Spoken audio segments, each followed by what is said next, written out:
Isang hapon na naman po sa ating mga kabakood.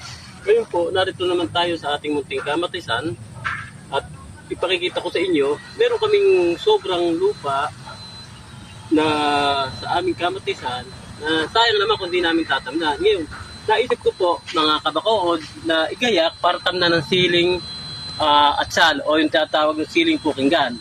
Ngayon pakikita ko sa inyo o yung aming pamamaraan.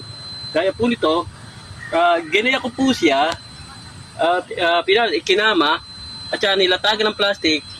Ipakikita ko ang paraan ng aming pagpa-plastic.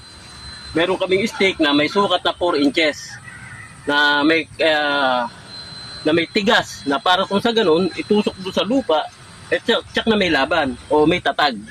Panoorin nyo po ang aking gagawin. Ayan po mga kabakood. Hahawakan po siya, i-letter U at saka po siya i-clip.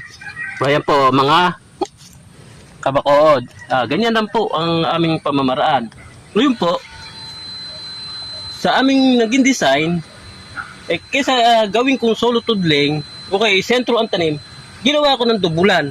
At pakikita ko po sa inyo kung paano yung amin naman pamamaraan ng aming pagbubutas o magiging sa mga susunod na magiging pagtatanim. Hali po kayo, tignan nyo. Ito po ang aming ginagawa.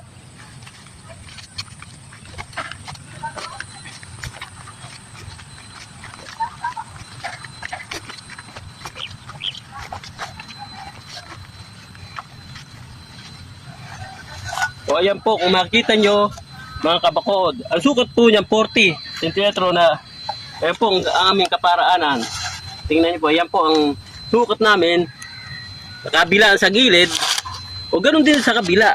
Para kung sa ganun, kung kami magpapatubig sa kanal, madali niyang makuha ang tubig o yung pagdidilig na tinatawag. At yung nga po, ang kalamangan ng ganito may plastic, iwas sa damo. At lalo na sa panahong maulan, hindi rin masyadong nabababad o nadadamping. Malaking bagay po talaga ang ganitong may mga plastic. Kaya po sa ating mga susunod na video, sundan nyo pa ang aming mga gagawin. O muli, magandang hapon sa inyo lahat.